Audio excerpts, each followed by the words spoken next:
ദൈവനാമത്തിന് മഹത്വം ഉണ്ടാകട്ടെ.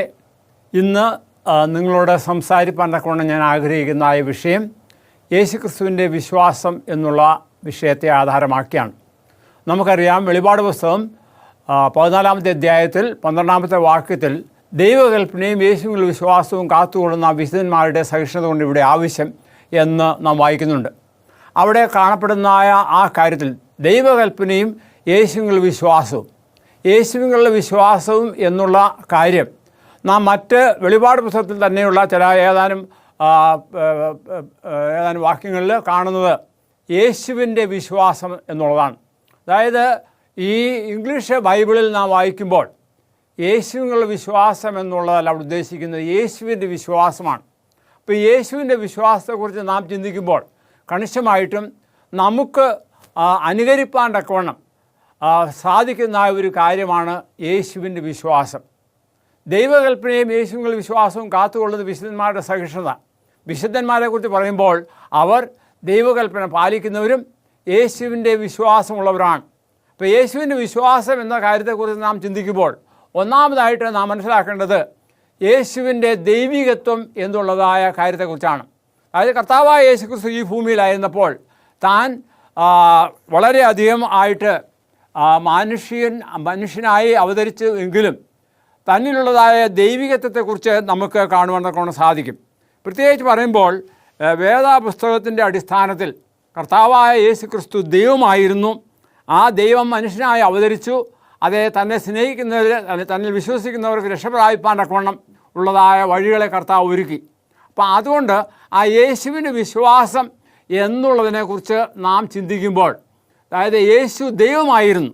അപ്പോൾ ദൈവമായിരുന്നുള്ളതിനെക്കുറിച്ച് ആദ്യമായിട്ടുള്ളൊരു സാക്ഷീകരണം നമുക്ക് വായിപ്പാൻ തക്കവണ്ണം സാധിക്കുന്നത് മത്തായിയുടെ സുവിശേഷം 16-ാമത്തെ അധ്യായത്തിൽ 16-ാമത്തെ വാക്യമാണ്. അതിൻ്റെ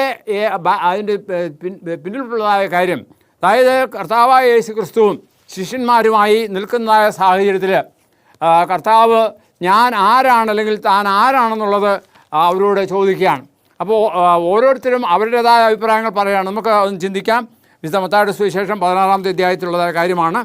ഞാനതെടുത്ത് നമ്മുടെ ശ്രദ്ധയ്ക്ക് വേണ്ടി വയ്ക്കുകയാണ്. 16-ാമത്തെ അധ്യായത്തിൽ നാം കാണുന്നത് 16-ാമത്തെ വാക്യം പറയുന്നത്, ഇവിടെ ശിഷ്യന്മാരോട് ചോദിക്കുമ്പോൾ ശിഷ്യന്മാർ യേശു ഫിലിപ്പിൻ്റെ കൈസരുടെ പ്രദേശത്ത് എത്തിയ ശേഷം തൻ്റെ ശിഷ്യന്മാർ ജനങ്ങൾ മനുഷ്യപുത്രനെ ആരെന്ന് പറയുന്നു എന്ന് ചോദിച്ചു. ചിലർ യോഹന്നാൻ സ്നാപകനെന്നും മറ്റു ചിലർ ഏലിയാവെന്നും വേറെ ചിലർ യെരമ്യാ പ്രവാചകൻ ഒരുത്തനോ എന്ന് പറഞ്ഞു. എന്നാൽ പത്രോസ് പറയുകയാണ്, നീ ജീവനുള്ള ദൈവത്തിൻ്റെ പുത്രനായ യേശു എന്ന് ഉത്തരം പറഞ്ഞു. അപ്പോൾ ഇവിടെ ജീവനുള്ള ദൈവത്തിൻ്റെ പുത്രൻ അല്ലെങ്കിൽ ദൈവപുത്രനാണ് യേശു ക്രിസ്തു. ആ യേശു ക്രിസ്തുവിനെ കുറിച്ച് നാം മറ്റു വേദഭാഗങ്ങളിൽ വായിക്കുന്നത് യേശു ക്രിസ്തു ദൈവമായിരുന്നു. ആ യേശു ക്രിസ്തു ദൈവമായ അവസരത്തെക്കുറിച്ച് നമുക്കറിയാം. കർത്താവായ യേശു ക്രിസ്തുവിൻ്റെ സ്നാന സമയത്ത്, അത് വിശുദ്ധ മത്തായിയുടെ സുവിശേഷം 3-ാമത്തെ അധ്യായത്തിൽ 17-ാമത്തെ വാക്യമാണ്. അവിടെ നാം കാണുമ്പോൾ യേശു ജോർദാനിൽ നിൽക്കുന്നു. യോഹന്നാൻ സ്നാപകൻ തന്നെ സ്നാനപ്പെടുത്തുവാൻ തക്കൊണ്ട് അവിടെ നിൽക്കുകയാണ്. ആ സാഹചര്യത്തിൽ സ്നാനം കഴിഞ്ഞ ഉടനെ തന്നെ ആകാശത്ത് നിന്ന് പ്രാവ് രൂപേണ ദൈവത്തിൻ്റെ പരിശുദ്ധാത്മാവ് വരികയും അതുപോലെ ഒരു ശബ്ദം അവിടെ കേൾക്കുകയുണ്ടായി, ഇവൻ എൻ്റെ പ്രിയപുത്രൻ, ഇവങ്കിൽ ഞാൻ പ്രസാദിച്ചിരിക്കുന്നു. അപ്പോൾ അവിടെയും ദൈവപുത്രനായ യേശു ക്രിസ്തുവിനെ കുറിച്ചുള്ളതായ ഒരു സാക്ഷീകരണം നമുക്ക് ആ ചിത്രീകരണത്തിൽ കാണുവാൻ കൊണ്ട് സാധിക്കും. അത് വീണ്ടും ഉള്ളതായ നാം സാഹചര്യം ചിന്തിക്കുമ്പോൾ നമുക്കറിയാം, കർത്താവായ യേശു ക്രിസ്തു മറുരൂപമുലയിൽ തൻ്റെ പ്രധാനപ്പെട്ട ശിഷ്യന്മാരുമായി പോയതായ സാഹചര്യത്തിൽ അവിടെ താൻ മറുരൂപമലയിൽ വെച്ച് താൻ രൂപാന്തരപ്പെട്ടു. ആ രൂപാന്തരപ്പെട്ടതായ സമയത്ത് ശിഷ്യന്മാർ അവരെ കണ്ട് മനസ്സിലാക്കി. അത് മാത്രമല്ല, അവിടെ ദൈവത്തിൻ്റെ 2 പ്രവാചകന്മാർ പ്രത്യക്ഷനായി. അപ്പോൾ അന്നേരം ശിഷ്യന്മാർ പറയുകയാണ്, അല്ലെങ്കിൽ ശിഷ്യന്മാർ കേട്ട ഒരു അശരീരിയാണ്, എന്ത്, ഇവൻ എൻ്റെ പ്രിയപുത്രൻ. അപ്പോൾ നാം ഇവിടെ കാണുന്നത് എന്താണ്, മറ്റൊന്നുമല്ല, ദൈവം തന്നെയും യേശുവിനെ പുത്രനായിട്ട് അല്ലെങ്കിൽ ദൈവികത്വം കാണിക്കുന്നതായിട്ട് കാണിക്കുകയാണ്. പിന്നെ നാം തിരുവനന്തപുരത്തിൽ വായിക്കുമ്പോൾ, അതായത് യേശു ക്രിസ്തു യോഹന്നാൻ്റെ സുവിശേഷം 13-ാമത്തെ അധ്യായത്തിൽ പറയുകയാണ്, താൻ ദൈവത്തിൻ്റെ അടുക്കൽ നിന്ന് വന്നതാണ്. അത് പ്രത്യേകിച്ച് അതിൻ്റെ ബാക്ക്ഗ്രൗണ്ട് ചിന്തിക്കുമ്പോൾ അവിടെ കർത്താവായ യേശു ക്രിസ്തു തൻ്റെ ശിഷ്യന്മാരുമായി ഒടുവിലത്തെ അത്താഴത്തിനായിട്ട് കാത്തിരിക്കുന്ന സമയത്ത് താൻ ദൈവത്തിൽ നിന്ന് വന്നു എന്നും ദൈവത്തിൽ നിന്ന് പ്രാപിച്ചതായ കാര്യങ്ങളെക്കുറിച്ചൊക്കെയും അവിടെ പറയുന്ന ഒന്ന് രണ്ട് കാര്യങ്ങൾ നിങ്ങളുടെ ശ്രദ്ധയെ ക്ഷണിക്കുകയാണ്. അവിടെ പറയുന്നത് പെസഹ പെരുന്നാളിന് മുമ്പേ താൻ ലോകം വിട്ട് പിതാവിൻ്റെ അടുക്കൽ പോകാനുള്ള നാഴിക വന്നു എന്ന് യേശു അറിഞ്ഞിട്ട് ലോകത്തിൽ തനിക്കുള്ളവരെ സ്നേഹിച്ചതുപോലെ അവസാനം അവരെ സ്നേഹിച്ചു. എന്നിട്ട് പറയുകയാണ് എന്താണ്, എഴുന്നേറ്റ് വസ്ത്രം ഊരി വെച്ചു, അത് ദൈവത്തിൻ്റെ അടുക്കൽ നിന്ന് വന്നു, ദൈവത്തിൻ്റെ അടുക്കൽ പോകുന്നെന്നും യേശു അറിഞ്ഞിരിക്കുക. അപ്പോൾ ആ ഒരു കാര്യത്തിൽ, അതായത് ബന്ധമാണ് ദൈവവും യേശുവുമായുള്ള ബന്ധം. അത് നമ്മൾ പഠിക്കുമ്പോൾ നാം മനസ്സിലാക്കുന്നുണ്ട് എന്താണ്, അതായത് തുല്യ സ്ഥാനമാണ് ഉണ്ടായിരുന്നത്. എന്നിരുന്നാലും തൻ്റെ സകല മഹിമയും വെടിഞ്ഞ് ഈ ഭൂമിയിലേക്ക് വന്നത് നമ്മെ വീണ്ടെടുക്കുവാനാണ്. അതായത് നാം യോഹന്നാന്റെ സുവിശേഷം 3:14 വായിക്കുന്നുണ്ട്, തൻ്റെ ഏകജാതനായ പുത്രൻ വിശ്വസിക്കുന്ന ഏവനും നശിച്ചു പോകാതെ നിത്യജീവൻ പ്രാപിപ്പാൻ തക്കവണ്ണം ദൈവം ലോകത്തെ സ്നേഹിച്ചു. അപ്പോൾ ആ സ്നേഹപ്രകടനമാണ് നാം ഇവിടെ കാണുന്നത് കർത്താവായ യേശു ക്രിസ്തു ഈ ഭൂമിയിലായിരുന്ന അവസ്ഥയിൽ. അപ്പോൾ ഇവിടെ നാം വായിക്കുന്നത് ഈ യേശു ക്രിസ്തു നമുക്ക് വേണ്ടി ഈ ഭൂമിയിൽ വന്നു. എന്തിനു വേണ്ടിയാണ്? അതായത് ദൈവമായിരുന്ന താൻ സകലവും ദൈവികത്വം മുഴുവൻ വെടിഞ്ഞ് മനുഷ്യനായിട്ട് ഈ ഭൂമിയിലേക്ക് വന്നത് നമ്മെ രക്ഷിപ്പാൻ വേണ്ടിയാണ്. അപ്പോൾ ഈ രക്ഷയുടെ പാതയിൽ തൻ്റെ സ്വർഗീയ മഹിമ താൻ നഷ്ടപ്പെടുത്തിയിട്ടില്ല, അത് താൻ റീറ്റെയിൻ ചെയ്തു. പക്ഷേ അത് തൻ്റെ ശിഷ്യന്മാരോട് താൻ പറയുകയുണ്ടായി. അതിനെക്കുറിച്ചൊക്കെയും നാം പല വേദഭാഗങ്ങൾ കാണുന്നുണ്ട്. പ്രത്യേകിച്ച് അപ്പോസ്തലനായ പൗലോസ് കൊരിന്ത്യർ ലേഖനത്തിൽ പറയുന്നുണ്ട് എന്താണ്, താൻ ഈ ലോകത്തിൻ്റെ സ്ഥാപനത്തിന് വേണ്ടി, അതായത് കർത്താവായ ദൈവം യേശുക്രിസ്തു ലോകസ്ഥാപനത്തിന് മുൻപേ ഈ ഭൂമിയിലുണ്ടായിരുന്നു. അപ്പോൾ ഈ യേശുക്രിസ്തു താൻ ദൈവമാണ് എന്നുള്ളതായ വിഷയം വളരെ നന്നായിട്ട് അറിഞ്ഞു. അത് ഞാൻ മുമ്പേ വായിച്ചതായ വേദഭാഗത്ത് നാം കാണുകയുണ്ടായല്ലോ. അതായത് യോഹന്നാന്റെ സുവിശേഷം 13:3 പിതാവ് സകലവും തൻ്റെ കയ്യിൽ തന്നിരിക്കുന്നുവെന്നും താൻ ദൈവത്തിൻ്റെ അടുക്കൽ നിന്ന് വന്നു ദൈവത്തിൻ്റെ അടുക്കൽ പോകുന്നുവെന്ന് യേശു അറിഞ്ഞിരിക്കെ. അപ്പോൾ ഈ 13-ാമത്തെ അധ്യായത്തിൻ്റെ ബാക്ക്ഗ്രൗണ്ട് നാം ചിന്തിക്കുമ്പോൾ അവർ കാണുന്നത് എന്താണ്? മറ്റൊന്നുമല്ല, അതായത് യേശുക്രിസ്തുവിൻ്റെ സമയമെടുത്തു. പെസഹ പെരുന്നാളിന് മുൻപ് തൻ്റെ ശിഷ്യന്മാരുടെ കാല് കഴുകി അവർക്ക് വേണ്ട സേവനം ചെയ്തു. അതൊക്കെയും ചെയ്യുന്നതായ സമയത്ത് ആ ഒരു കാര്യത്തെക്കുറിച്ച് വളരെ വസ്തുനിഷ്ഠമായിട്ട് യേശുവിന് അറിയാമായിരുന്നു. താൻ പിതാവിൻ്റെ അടുക്കൽ നിന്ന് വന്നു എന്നും താൻ പിതാവിൻ്റെ അടുക്കൽ പോകുന്നുവെന്നും.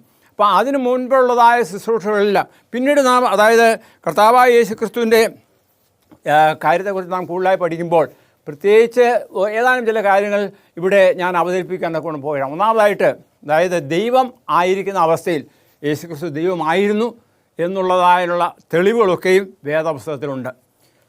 അതായത് നാം സാധാരണ പഠിക്കുമ്പോൾ ദൈവിക സ്വഭാവങ്ങളെക്കുറിച്ച് അല്ലെങ്കിൽ ആട്രിബ്യൂട്ട്സ്, അപ്പോൾ ഈ ദൈവത്തിൻ്റെ സ്വഭാവത്തെക്കുറിച്ച് പല കാര്യങ്ങൾ, പ്രത്യേകിച്ച് ഈ ദൈവശാസ്ത്രത്തിൽ പറയുന്ന ഏതാനും ചില കാര്യങ്ങൾ ഞാൻ ഉദ്ധരിക്കുകയാണ്. അതായത് ഇറ്റേണിറ്റി അല്ലെങ്കിൽ നിത്യത.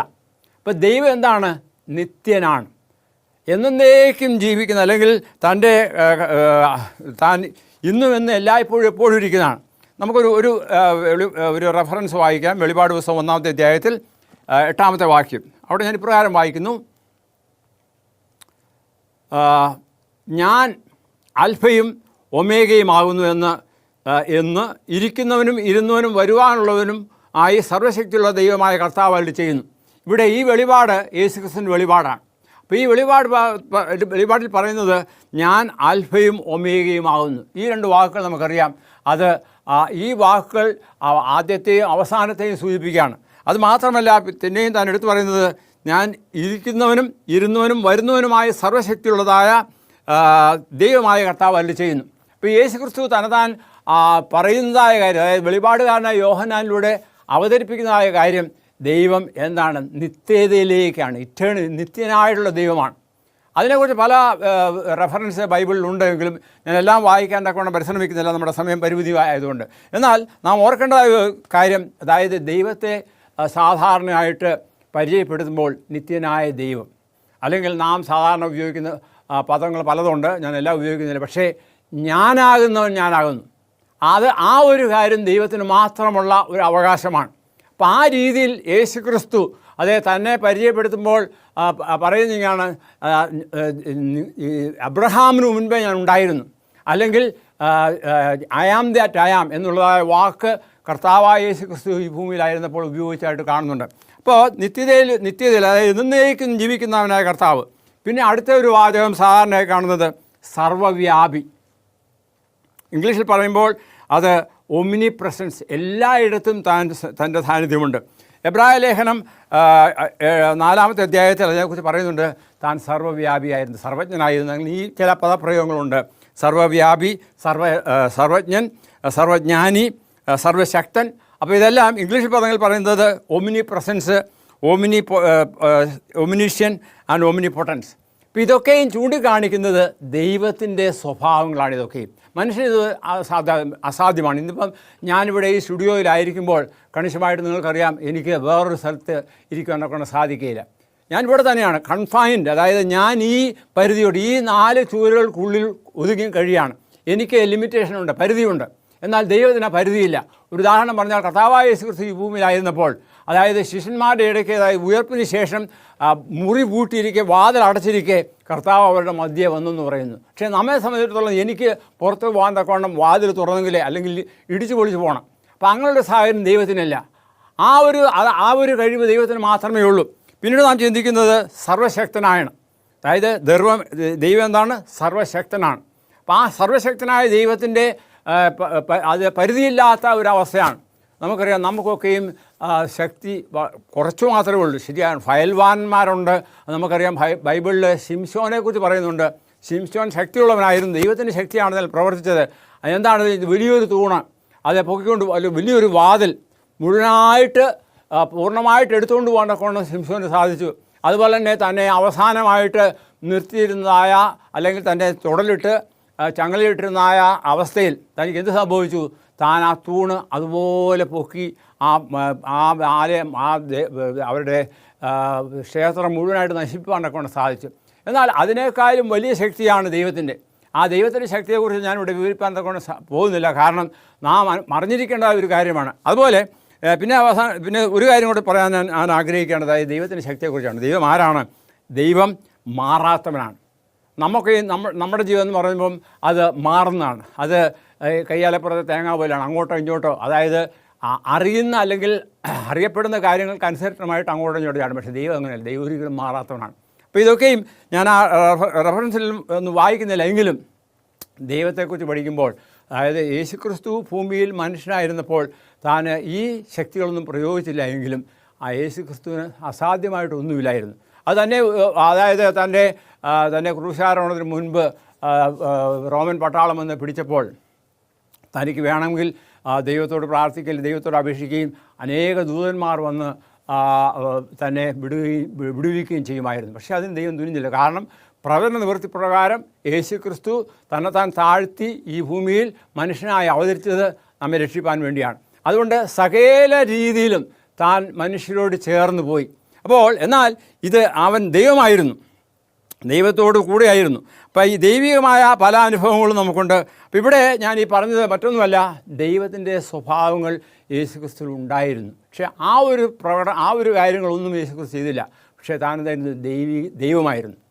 ആ ദൈവമായിരുന്ന ആ യേശുക്രിസ്തു ദൈവത്വമെല്ലാം തന്നിൽ ഉണ്ടായിരിക്കെ അത് മാറ്റിവെച്ചിട്ടാണ് ഈ ഭൂമിയിലേക്ക് വന്നത്. നമ്മെപ്പോലെ, അതായത് മനുഷ്യനെ പോലെ ജീവിച്ചു. അപ്പോൾ ആ യേശുക്രിസ്തുവിലുള്ളതായ വിശ്വാസമാണ് നമുക്ക് ഓരോരുത്തർക്കും വേണ്ടത്. പ്രത്യേകിച്ച് 1-2 കാര്യങ്ങൾ കൂടി ഞാൻ പറയാനൊക്കെ ആഗ്രഹിക്കുകയാണ്. വെളിപാട് പുസ്തകത്തിൽ 21-ാമത്തെ അധ്യായത്തിൽ പറയുന്നുണ്ട് ദൈവം നമ്മോടുകൂടെ വസിക്കുന്നതായ കാര്യം. അതായത് 21 മുതൽ 21-ൽ 2 മുതൽ 4 വരെയുള്ളതായ ഭാഗങ്ങൾ ഞാൻ വായിക്കുകയാണ്. അവിടെ ഞാൻ പ്രകാരം വായിക്കുന്നു: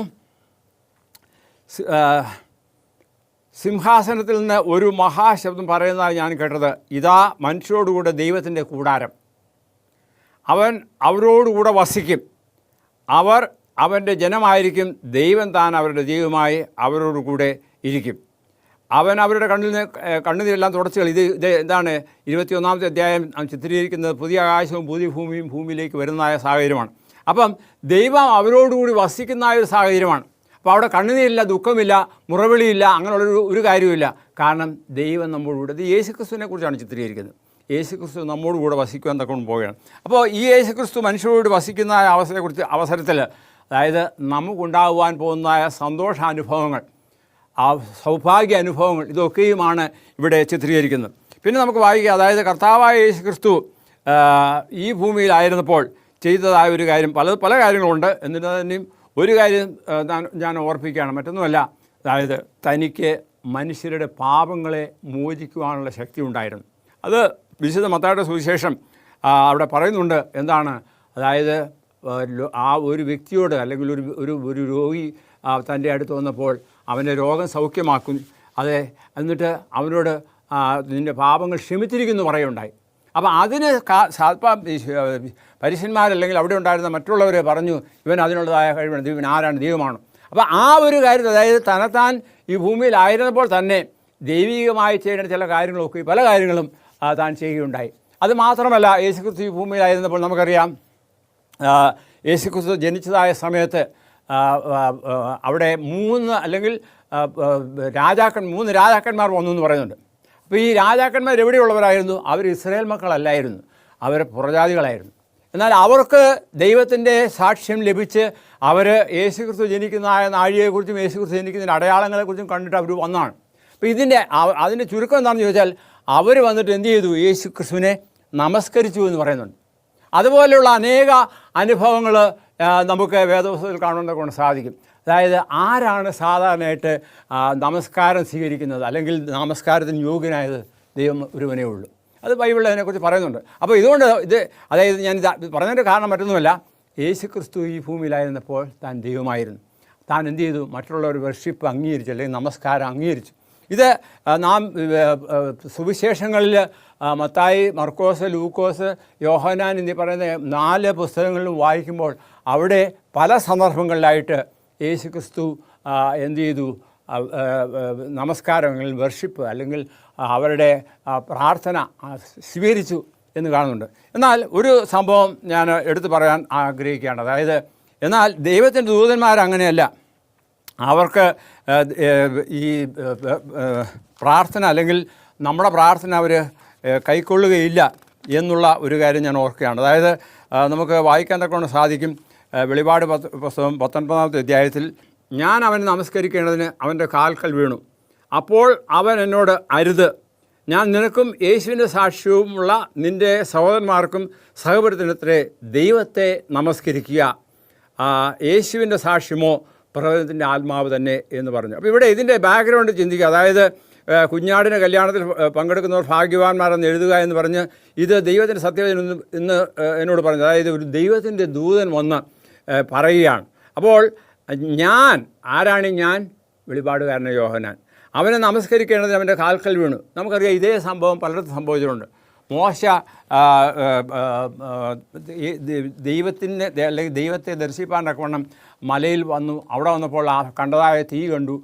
അപ്പോൾ അവിടെ താൻ ദൈവമാണ്, അല്ലെങ്കിൽ ദൈവത്തിൻ്റെ സാന്നിധ്യമുണ്ട്, നിൻ്റെ കാൽക്കൽ നിന്ന് ചെരുപ്പ് മാറ്റുക എന്ന് പറയുകയുണ്ടായി. അപ്പോൾ അവിടെ താൻ ദൈവത്തെ ആരാധിച്ചു. ആ ആരാധന ദൈവം അംഗീകരിച്ചു. അത് ദൈവത്തിൻ്റെ ദൂതനല്ലായിരുന്നു. അതുപോലുള്ള പല സന്ദർഭങ്ങളുമുണ്ട്. യോശുവ ഒരു ദൂതനെ കണ്ടു. അവിടെയും തൻ്റെ പാദത്തിലുള്ള ചെരുപ്പ് മാറ്റാൻ പറഞ്ഞു, കാരണം ദൈവത്തിൻ്റെ സാന്നിധ്യം ഉണ്ടായിരുന്നുകൊണ്ട്. അപ്പോൾ അവിടെയും ഇപ്പോൾ ഇങ്ങനെയുള്ള പല സന്ദർഭങ്ങളിലും ദൈവം എന്ത് ചെയ്തു? അവരുടെ പ്രാർത്ഥന, അവരുടെ നമസ്കാരം അംഗീകരിച്ചു. പക്ഷേ ഇവിടെ പറയുന്നതായ സംഗതി അതല്ല. ഇവിടെ ഒരു ദൂതനാണ്. അതുകൊണ്ടാണ് പറയുന്നത്, ഞാൻ അവനെ നമസ്കരിക്കേണ്ടതിന് എൻ്റെ കാൽക്കൽ വീണു. അവൻ എന്നോട്, അരുത്, ഞാൻ നിനക്കും യേശുവിൻ്റെ സാക്ഷ്യമുള്ള നിൻ്റെ സഹോദരന്മാർക്കും സഹഭൃത്യനത്രേ. ദൈവത്തെ നമസ്കരിക്കുക, അതാണ് ഇവിടെ പ്രാധാന്യം. അപ്പോൾ ഈ നമസ്കാരം സ്വീകരിച്ചതായ സന്ദർഭങ്ങളെക്കുറിച്ച് ഞാനിപ്പോൾ പറഞ്ഞു വന്നതിൻ്റെ കാരണം മറ്റൊന്നുമല്ല. അതായത് മനുഷ്യരോ ദൈവത്തിൻ്റെ ദൂതന്മാരോ നമസ്കാരം, അല്ലെങ്കിൽ വർഷിപ്പ് അംഗീകരിക്കുകയില്ല, അല്ലെങ്കിൽ അവരല്ല യോഗ്യർ. ആരാണ്? ദൈവത്തെ മാത്രമേ നമസ്കരിക്കാവൂ. അപ്പോൾ യേശുക്രിസ്തുവിനെ നമസ്കരിച്ചതായ അനേക സംഭവങ്ങൾ ഞാനിവിടെ വിവരിക്കുന്നില്ല, വേദപുസ്തകത്തിൽ ഉണ്ട്. എന്നാൽ അതൊക്കെയും യേശുക്രിസ്തു അത് അംഗീകരിച്ചായിട്ട് നാം കാണുന്നുണ്ട്. എന്നാൽ ഇവിടെ ഈ ഒരു സാഹചര്യത്തിൽ അങ്ങനെയല്ല, ദൈവത്തിൻ്റെ ദൂതനെ അത് അംഗീകരിച്ചില്ല. അപ്പോൾ അതുകൊണ്ട് നാം മനസ്സിലാക്കേണ്ടത്, യേശുക്രിസ്തു ദൈവമായിരുന്നു. അതെല്ലാ തരത്തിലും, അതായത് വേദപുസ്തകത്തിൻ്റെ ഉടനീളം, പ്രത്യേകിച്ച് പറയുമ്പോൾ ഞാൻ പിന്നീടുള്ള അവസരങ്ങൾ പറയാം. അതായത് ദൈവത്തെ ആരാധിക്കുന്നതായ, ദൈവത്തെ അംഗീകരിക്കുന്നതായ അവരുടെയൊക്കെയും സാഹചര്യത്തിൽ കർത്താവായ യേശുക്രിസ്തു അവരുടെ വർഷിപ്പ് അംഗീകരിച്ചു എന്ന് മനസ്സിലാക്കാം. ഇവിടെ ഞാൻ ചിത്രീകരിക്കുന്ന മറ്റൊന്നുമല്ല, അതായത് യേശു ദൈവമായിരുന്നു. ആ ദൈവത്തെക്കുറിച്ച് സാക്ഷീകരിക്കുന്ന, അതായത് ശിഷ്യന്മാർ സാക്ഷീകരിച്ചു, അനേകർ സാക്ഷീകരിച്ചു. ഇനിയും അതായത് കർത്താവായ യേശു ക്രിസ്തുവിനെ കുന്തം കൊണ്ട് കുത്തിയതായ ആ പടയാളി പോലും പറയുകയുണ്ടായി, ഇവൻ സാക്ഷാൽ ദൈവപുത്രനത്രേ. അപ്പോൾ അതുകൊണ്ട് നാം മനസ്സിലാക്കേണ്ടത്, യേശു ക്രിസ്തു സകലവും ഇടിഞ്ഞു ഈ ഭൂമിയിൽ വന്നു. എന്തിനു വേണ്ടിയാണ്? നമ്മുടെ പാപങ്ങൾ നമ്മെ വീണ്ടെടുക്കുവാൻ വേണ്ടിയാണ്. അപ്പോൾ ആ യേശു ക്രിസ്തു എന്തായിരുന്നു? ദൈവമായിരുന്നു. അതിന് വേദപുസ്തകത്തിൽ ഉടനീളം സാക്ഷ്യങ്ങളുണ്ട്. ഇതിപ്പോൾ എല്ലാ വാക്യങ്ങളും വായിച്ച് പോകാനൊക്കെ ഞാൻ ആഗ്രഹിക്കുന്നില്ല. പക്ഷേ ഒരു കാര്യം ഓർക്കണം, നാം വേദപുസ്തകം പഠിക്കണം. പഠിച്ചെങ്കിൽ മാത്രമേ ഇത് മനസ്സിലാകുകയുള്ളൂ. യേശു ക്രിസ്തു ദൈവമായിരുന്നു. അത് ഇതിൽ യെശയ്യാ പ്രവാചകൻ പറയുന്നുണ്ട്, എവർലാസ്റ്റിംഗ് ഫാദർ. അതായത് യേശു ക്രിസ്തുവിൻ്റെ പേരുകളൊക്കെയും പറയുമ്പോൾ പറയുകയാണ് എന്താണ്? 9:6 യെശയ്യാ 9:6 പറയുന്നത് എന്താണ്? ഇവൻ ആരാണ്? നിത്യനാം ദൈവം. അപ്പം ആ ഒരു സംഗതിയിൽ യേശു ക്രിസ്തു ദൈവമായിരുന്നു. യേശു ക്രിസ്തു ഈ ഭൂമിയിൽ വന്നു. താൻ യേശുവിൻ്റെ വിശ്വാസത്തെക്കുറിച്ച് നാം ചിന്തിക്കുമ്പോൾ നാം ഓർക്കേണ്ടത് ഒരു കാര്യം ഇതാണ്, യേശു ക്രിസ്തു ദൈവമായിരുന്നു എന്നുള്ളതിനെക്കുറിച്ച്. അതിനെക്കുറിച്ച് പ്രത്യേകിച്ച് ഒരു സാക്ഷ്യൻ ഒരു സിംബോളിക്കായിട്ട് പറയുന്ന ഒരു കാര്യമുണ്ട്. അതായത് ഒരു മാരേജ് റിലേഷൻഷിപ്പ്. ദൈവവും മനുഷ്യനും, അതായത് ദൈവവും ദൈവവിശ്വാസികളും. അപ്പം അത് ആ ഒരു ബന്ധത്തിൽ കർത്താവായ യേശു തലയാകുന്നു, നാം അവൻ്റെ ശരീരങ്ങളാകുന്നു. കർത്താവോട് ചേരുവാൻ പോകുന്നതായ മണവാട്ടികളാണ് നാം ഓരോരുത്തരും. അപ്പോൾ ഇവരുകൊണ്ട് മണവാളൻ ആരാണ്? യേശു ക്രിസ്തുവാണ്. ഈ മണവാളൻ ആരാണ്? ദൈവമാണ്. ദൈവത്തിൻ്റെ പുത്രനാണ്. പുത്രനായ യേശു ക്രിസ്തുവാണ്. അപ്പോൾ ആ യേശു ക്രിസ്തുവിനെക്കുറിച്ച് എല്ലാറ്റിനും ഉപരിയായിട്ട്, അതായത് പ്രത്യേകിച്ച് കൊലോസ്യ ലേഖനത്തിൽ പറയുന്നുണ്ട്, താനാണ് സകലവും സൃഷ്ടിച്ചത്. എബ്രായ ലേഖനത്തിലും പറയുന്നുണ്ട്. അപ്പോൾ അതിനെ ഞാൻ പറഞ്ഞത്, വേദപുസ്തകം നല്ലവണ്ണം പരിശോധിക്കുക. അവിടെ നമുക്ക് ഈ പറയപ്പെട്ട സാക്ഷ്യങ്ങളൊക്കെയും കാണുവാനൊക്കെ സാധിക്കും. അതായത് യേശു ക്രിസ്തു ദൈവമായിരുന്നു. ആ യേശു ക്രിസ്തുവിനെക്കുറിച്ച് തൻ്റെ ശിഷ്യന്മാരെ സാക്ഷീകരിച്ചതാണല്ലോ നാം ആദ്യമായിട്ട് വായിച്ചത്. അതായത് ദൈവത്തിൻ്റെ പുത്രൻ എന്നുള്ളതായ വാക്ക്, അതായത് ദൈവത്തിൻ്റെ പുത്രനായ യേശു ക്രിസ്തു. അപ്പോൾ ആ ഒരു രീതിയിൽ നാം അതിനെ മനസ്സിലാക്കുകയും അതിന് പ്രകാരം ദൈവികത്വമുള്ളതായ യേശു ക്രിസ്തുവിൽ നാം പ്രാർത്ഥിക്കുകയും അവനെ രക്ഷകനായിട്ട് അംഗീകരിക്കുകയും ആ ദൈവത്തോട് ചേർന്ന് ജീവിപ്പാനൊക്കെ കർത്താവിൻ്റെ വരവിനായി ഒരുങ്ങുകയും ചെയ്യുക. അതാണ് എൻ്റെ ചുമതല. അതായത് നാം തുടങ്ങിയ വാക്യം ഇതാണ്, ദൈവകൽപ്പനയും യേശുവിൻ്റെ വിശ്വാസവും കാത്തുകൊള്ളുന്ന വിശുദ്ധന്മാരുടെ സഹിഷ്ണുതയാണ് ഇവിടെ ആവശ്യം. അപ്പോൾ യേശുവിൻ്റെ വിശ്വാസം, ആ യേശുവിൻ്റെ വിശ്വാസത്തിൽ നാം ഒരു കാര്യം മനസ്സിലാക്കുക, അതായത് യേശു ക്രിസ്തു ദൈവമായിരുന്നു.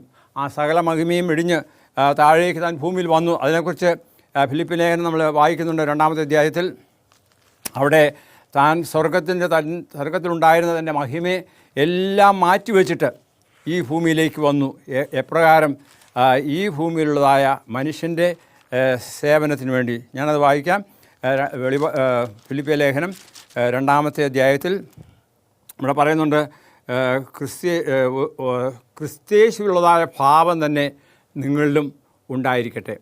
അവൻ ദൈവരൂപത്തിലിരിക്കെ ദൈവത്തോട് സമത്വം മുറുകെ പിടിച്ചു കൊള്ളണം എന്ന് വിചാരിക്കാതെ ദാസരൂപമെടുത്തു. മനുഷ്യ സദൃശ്യത്തിനായി തന്നെത്താൻ ഒഴിച്ചു. വേഷത്തിൽ മനുഷ്യനായി വിളങ്ങി തന്നെത്താൻ താഴ്ത്തി ക്രൂശിൻ്റെ മരണത്തോളം തന്നെ അനുസരണമുള്ളവനായിത്തീരുന്നു. അതുകൊണ്ട് പിന്നുള്ളതായ സംഭവത്തെക്കുറിച്ച് പറയുന്നത്, അതുകൊണ്ട് ദൈവം അവനെ ഏറ്റവും ഉയർത്തി സകല നാമത്തിനും മേലായ നാമം നൽകി. അപ്പോൾ ഈ യേശു ക്രിസ്തു നമ്മുടെ രക്ഷിതാവാണ്, നമ്മുടെ രക്ഷകനാണ്, നമ്മുടെ ദൈവമാണ്. ആ ദൈവം സകലവും വെടിഞ്ഞ് ഭൂമിയിലേക്ക് വന്നത് എന്നെയും നിങ്ങളെയും രക്ഷിക്കുവാൻ വേണ്ടിയാണ്. അപ്പോൾ ആ രക്ഷയെ മാനിച്ചുകൊണ്ട് ഓർത്തുകൊണ്ട് നമുക്ക് സന്തോഷമായി ജീവിക്കാം. അതിന് ദൈവം നമ്മെ ഓരോരുത്തരെയും സഹായിക്കട്ടെ. നമുക്ക് പ്രാർത്ഥിക്കാം. ഞങ്ങളെ സ്നേഹിക്കുന്ന സ്വർഗീയ വാഴ്ത്തപ്പെട്ട ദൈവമേ, അവിടുത്തെ സന്നിധിയിലേക്ക് അടിയങ്ങളെ തന്നെ താഴ്ത്തി സമർപ്പിക്കാവുന്നു. ഈ ദിവസം അവിടുത്തെ വചനത്തെക്കുറിച്ച് ധ്യാനിപ്പാൻ, യേശുവിൻ്റെ ദൈവത്തെക്കുറിച്ച് മനസ്സിലാക്കുവാൻ ഞങ്ങളെ സഹായിച്ചു. അത് കേട്ടവരായ ഞങ്ങൾ അതിന് തക്കവണ്ണം ഫലം കായ്പാൻ തക്കണം. കർത്താവ് ഇടയാക്കണമേ. മാനവമോഹത്തോടെ നിൽക്കണം. യേശുവിൽ കൂടി താഴ്മയോടും വിനയമായി ചോദിക്കുമ്പോൾ കൃപയോടെ കേൾക്കുമാറാകണമേ. ആമേൻ. ദൈവം നമ്മെ ഓരോരുത്തരെയും സഹായിക്കട്ടെ, അനുഗ്രഹിക്കട്ടെ എന്ന് പറഞ്ഞുകൊണ്ട് ഞാൻ എൻ്റെ ഈ പ്രശ്നം നിർത്തുന്നു.